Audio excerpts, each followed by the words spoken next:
বলেন তো, আমি কিছু প্রশ্ন করব, যারা যারা জানেন সঠিক উত্তর দেবেন, ঠিক আছে? জুয়া খেলা কি? মদ খাওয়া, নামাজ ত্যাগ করা, গালিগালাজ করা, মারামারি করা, সুদ খাওয়া, ঘুষ খাওয়া। আমাকে আনছেন কেন? সব তো আপনারা জানেন।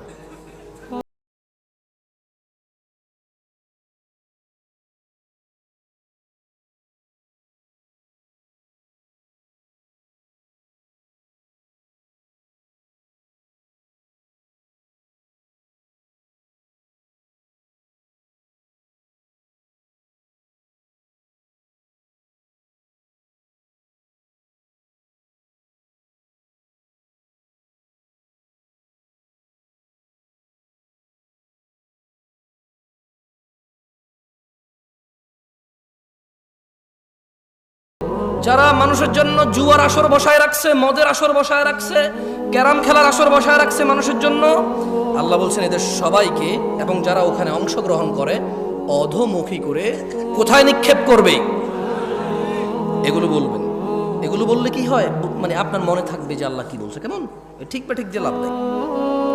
ওয়াজুনুদু ইবলিস আজমাউন, এবং আল্লাহ ইবলিসের বাহিনীর সকলকে জাহান্নামে নিক্ষেপ করবেন। ক্বালু, তারা সবাই ওখানে বলবে, ওয়াহুম ফিহা ইয়াখতাসিমুন, তারা সবাই জাহান্নামে বিতর্কে লিপ্ত হয়ে বলবে, তাল্লাহ, আল্লাহর কসম, ইন কুন্না লাফি দালালিম মুবিন, আমরা তো স্পষ্ট পথ ভ্রষ্টতায় নিমজ্জিত ছিলাম। উপস্থিত জনতা, উপস্থিত ভাই, উপস্থিত চাচারা, মুরব্বী যারা বয়স্ক আছেন, সবাইকে একটা কথা বলতে চাই, ঠিক আছে? জুয়া খেলা কি? মদ খাওয়া, নামাজ ত্যাগ করা, গালিগালাজ করা, মারামারি করা, সুদ খাওয়া, ঘুষ খাওয়া।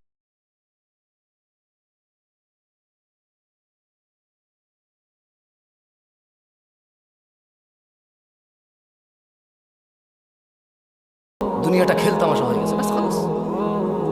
খেলো, হাসো, তামাশা করো, ব্যাস। আমি বলছি যে হারাম কোনটা আপনি জানেন না, যেটা হারাম। এই যে এটাই আল্লাহ কোরআনুল কারীমে বলতেছে, ইন কুন্না লাফি দালালিম মুবিন। এই পথভ্রষ্ট মানুষগুলো দুনিয়াতে জানে কোনটা ন্যায় কোনটা অন্যায়। এরা সবাই বলবে, আল্লাহর কসম, আল্লাহর কসম, আমি তো দুনিয়াতে পথভ্রষ্টতা নিমজ্জিত ছিলাম। ইয নুসাউইকুম বিরাব্বিল আলামিন, যখন আমরা তোমাদেরকে সৃষ্টিকুলের রবের সমকক্ষ গণ্য করতাম।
যারা জান্নাতের আশা করে, যারা জাহান্নামের ভয় পায়।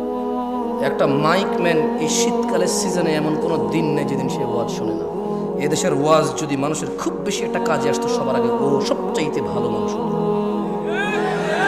আমি ওকে খারাপ বলছি না, আমি ওকে মানুষ হিসেবে খারাপ বলছি না। আমার ওয়াজ যদি কারো কাজে আসতো, আমি বিলিভ করি প্যান্ডেলওয়ালা, মাইকওয়ালা আর স্বেচ্ছাসেবক ভলান্টিয়ারদের সবার আগে কাজে আসতো। কিন্তু আমি দেখেছি এদেশের আয়োজকদের মধ্যেই বেনামাজি, ঘুষখোর, সুদখোর ভরপুর থাকে। দু একজন ভালো থাকে, দু একজনের ইচ্ছা চেষ্টায়, বাকিরা যে সাড়া দেয় এটার জন্য তারা নেকি পাবে যদি তারা নামাজি হয়ে মরে, আর বেনামাজি মরলেও তুমি হিসেবেই আসবে। জান্নাতে যেতে চাও? তবে শোনো, قال الله تعالى إن الدين عند الله الإسلام, নিশ্চয়ই আল্লাহর কাছে একমাত্র মনোনীত দিন হচ্ছে ইসলাম। وما اختلف الذين أوتوا الكتاب إلا من بعد ما جاءهم العلم بغيا بينهم, আর যাদেরকে কিতাব দেওয়া হয়েছিল তারা কেবল নিজেদের পরস্পরের নিজেদের ঝগড়াঝাটির বলিবশত হয়ে বিদ্বেষ পোষণ করেছে।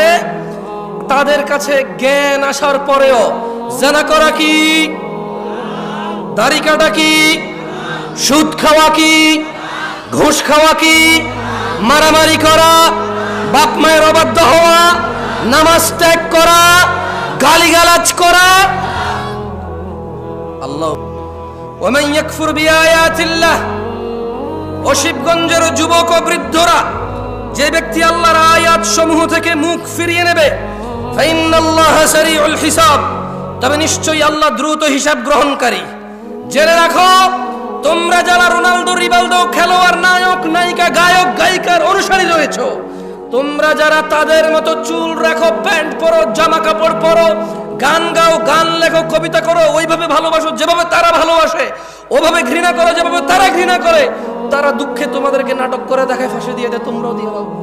তারা তোমাদেরকে নাটক করে দেখায়, তারা ভালোবাসলে দুনিয়ার সবার সামনে বলে যে, সবার সামনে বলতে পারি আমি তোমাকে ভালোবাসি, তোমার লাজ লজ্জা শরম সব বেঁচে খেয়েছো, কারণ নাটকে দেখেছো সে ভালোবাসে, তার প্রেমিকার হাত ধরে দৌড়ায় চলে গেছে সবার সামনে দিয়ে, তুমি দৌড়াও।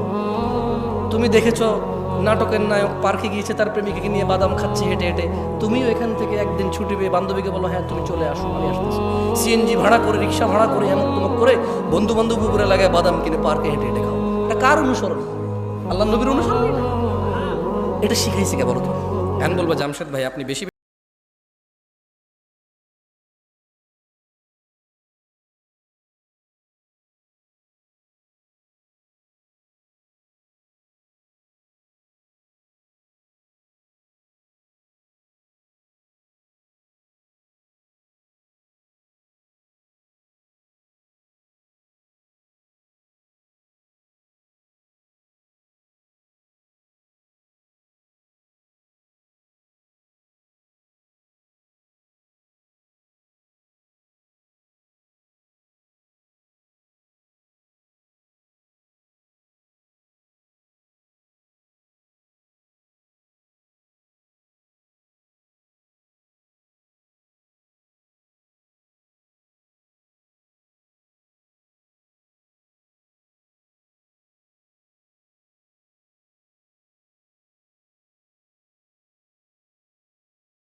পাইছে বলতে পারো আমাকে? বলেন তো কোথায় শিখছেন? নায়ক নায়িকারা শিখাইছে। কে শিখাইছে? নায়ক নায়িকারা শিখাইছে। আল্লাহ আমাদেরকে বুঝাতে